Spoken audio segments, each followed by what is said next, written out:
Hey, it's Silver. This is the Hunter Call of the Wild. So this was something that I wanted to do specifically because it's not something I've ever done before. I don't really play hunting simulators all that much. They're not really the kind of thing that I generally look for, but part of the reason of me even doing this channel in the first place is to expose myself to more and more different kinds of games, and I thought, well, this has, a lot of eyes on it. Oftentimes it's obviously popular, so maybe it's good, and also it's constantly getting new DLCs and stuff, so I figured I would go ahead and take a look at it. Now, I don't have a lot of exposure to hunting in real life. I did grow up in a very rural area where hunting was commonplace, so I have that going for me, I guess, but I don't know a whole lot about the process in real life, although I did get woken up at 4 in the morning once to go and gut a deer in the middle of a forest, but that was only one time. So what I decided to do while playing this, because it's something that I'm so unfamiliar with, was I decided to try and think of a list of things that I would assume people that like hunting sims would actually want to make a good one. I sort of racked my brain for a while and thought of all the different things that you would probably expect, the things that you would want to be of a high quality to actually show that it's a solid game in that genre. So the first thing I thought of was, of course, presentation, appearance, because part of the thing you want to do while hunting is get lost in nature, right? So obviously the game needs to look good. It doesn't necessarily have to have super high graphical fidelity, but it needs to have a very good atmosphere.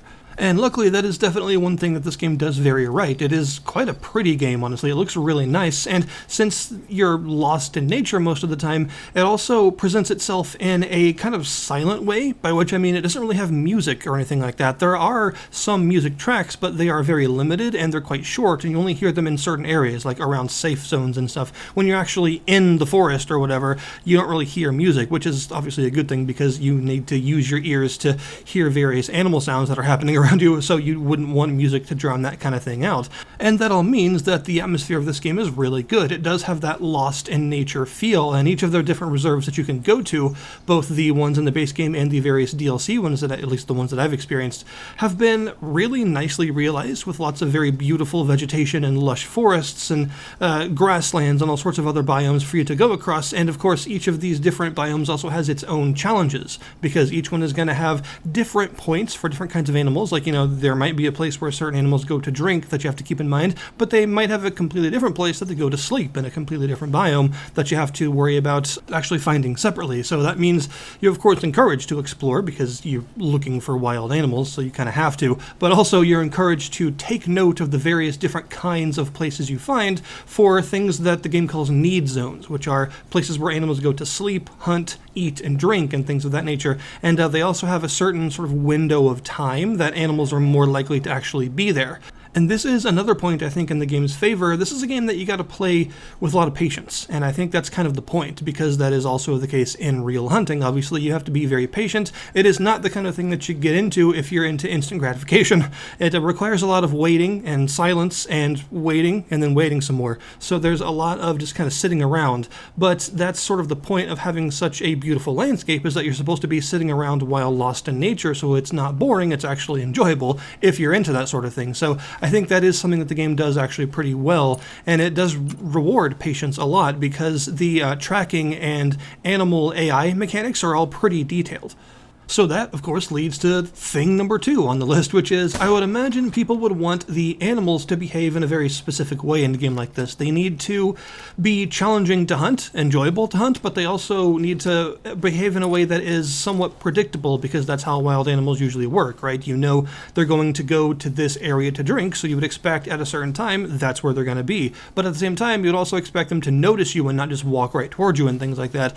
And I think the animal AI in this game is actually quite good. I only had something really dumb happen one time, which is, I think, not even necessarily the fault of anything. It was just sort of a fluke, because I was just walking down a path and suddenly there was a moose right in front of me, and then the moose ran away. So aside from that, which I assume is something that could probably happen realistically, the animal AI does actually seem to be pretty good. And in fact, I like the idea that some animals are programmed to be extremely skittish, while as others are a bit less immediately bothered by you, but will still try and avoid you. So I think the game does a good job when it comes to simulating the hunt, when it comes to how an animal acts. So if you're hunting something like, say, whitetail or black-tailed deer, then you need to be quiet while sneaking up on them, and you in fact have several different gauges at the bottom right of the screen that help you with this. You've got a visibility gauge that shows you roughly how exposed you are. So if you're obviously covered by brush and stuff, then it's going to be a lot harder to see you than if you're like skylining yourself in the middle of an empty field.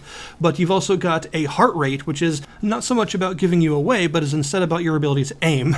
The more you sprint and do physical stuff like that, the faster this heart rate goes. And if it's too high, then you're going to have a real problem aiming down sights or down a scope at anything, because your aim's going to waver all over the place. So you need to wait for it to calm down a little bit before you can actually get a good shot. And this is also the case with scopes when you hold your breath. You can hold your breath to slow the sway down by a lot, but of course you can only hold your breath for a short time, and once you stop, this heart rate will basically max out and your aim will go all over the place. So you have to really only do that when you're sure you're just about to get the right shot.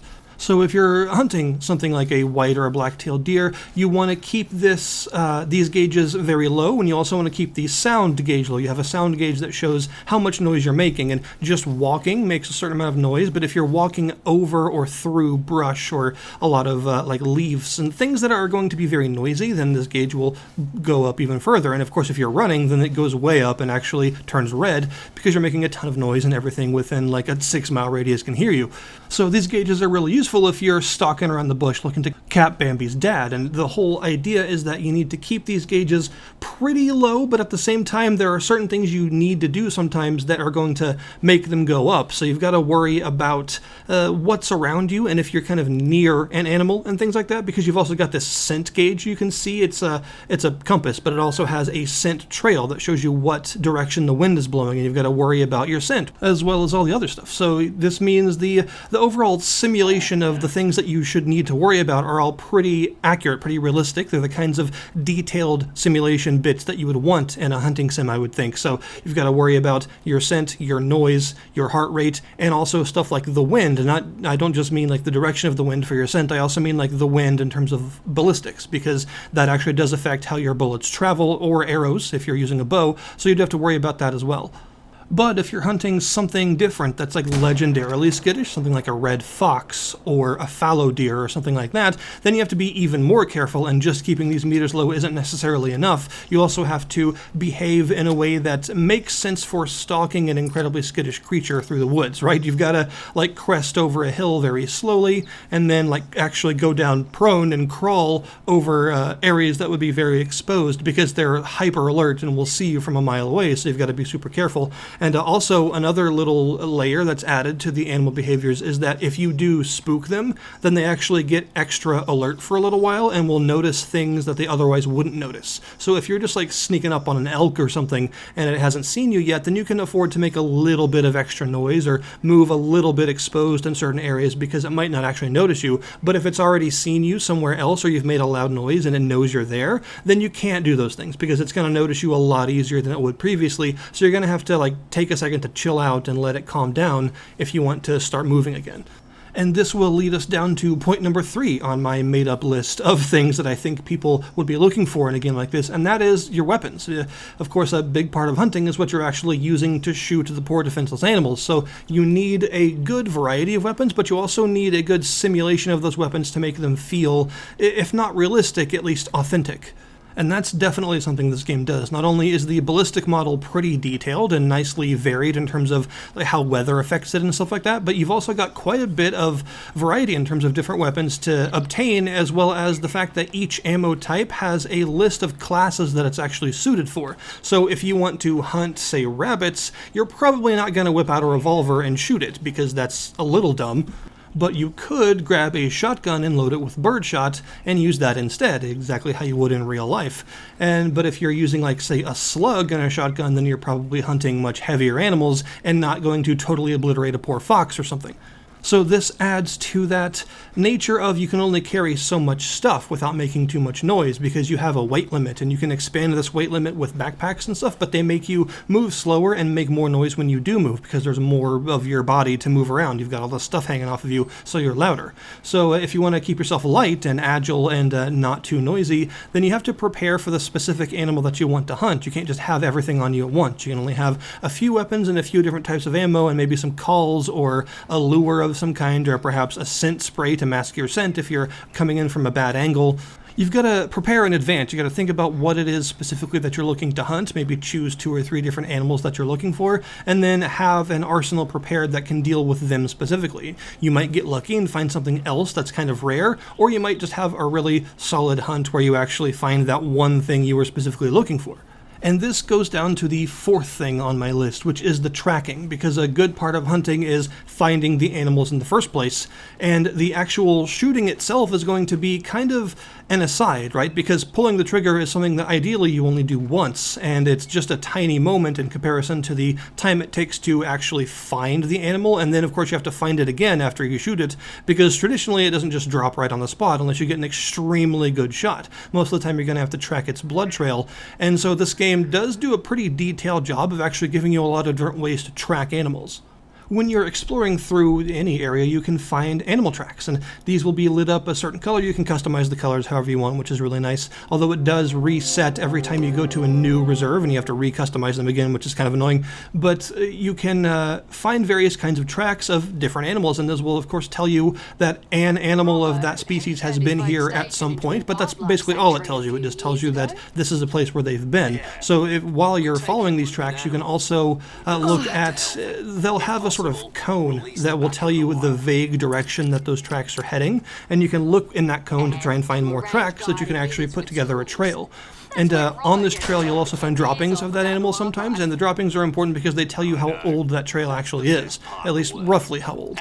So before you can be an animal hunter, you have to be a poop hunter and find these various trails all throughout the forest in order to actually track some animals and then eventually find them. And as you're coming up on the different kinds of animals, you'll of course want to modify your behaviors to fit whatever it is you're hunting, and then get your binoculars out and start trying to tag some of them, because if you spot them through the binoculars, they sort of glow for a minute, not for an extremely long time, just while they're visible, and that tells you a rough distance, like usually within around 50 or 60 meters or so. It tells you how far out they are, which can be very important depending on what sort of weapon you're using. You might need to know that information. Later on, you can buy some more expensive equipment like a rangefinder, or even some binoculars with a rangefinder built in that allows you to have a much more precise indication of how far they are exactly. But at first, you just get a vague estimate. And then comes the actual shot itself, once you have found the animal you want to hunt.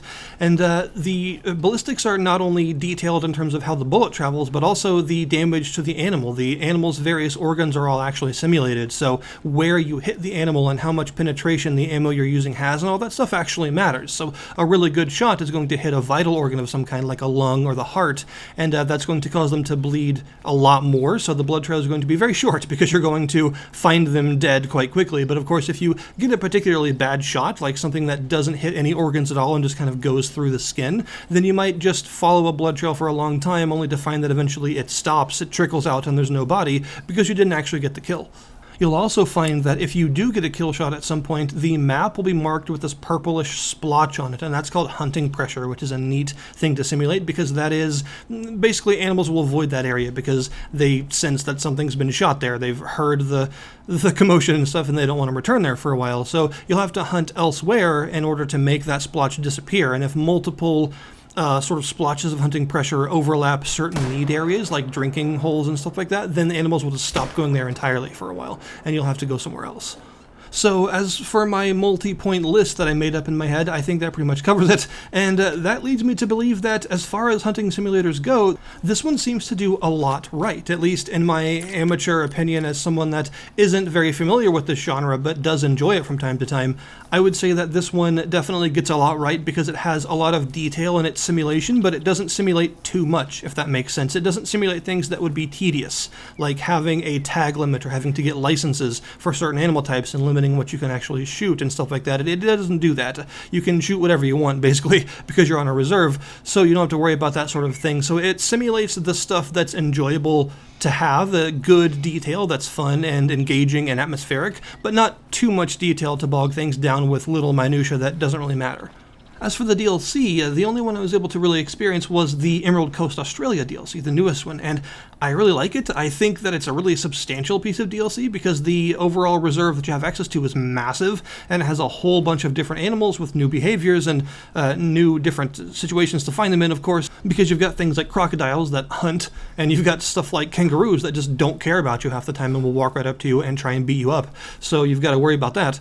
And it seems like a lot of the other DLCs are very much the same. They are very, very large reserves with new animals and things. And of course, sometimes new weapons as well are added with new ammunition types and stuff that are fit for various different kinds of animals. So there's a good amount of depth to the game, I would say. And I like the DLC model when it comes to adding such large world spaces and nothing that's too minor, nothing too small. Everything seems to be very big in this game. All of the areas you can explore are gigantic, and there's a lot of different animals in each one to hunt, and of course a lot of different biomes to hunt them within. So I think the game does a good job of being a really solid hunting sim, which is something that we don't have a lot of on PC. There aren't that many really, and I would say that there definitely aren't that many that are of this quality and polish with this much content. So I think as far as hunting sims go, this is probably the gold standard for a more like land-based hunting sim, although there are still some more aquatic animals like ducks and alligators and things that you can find.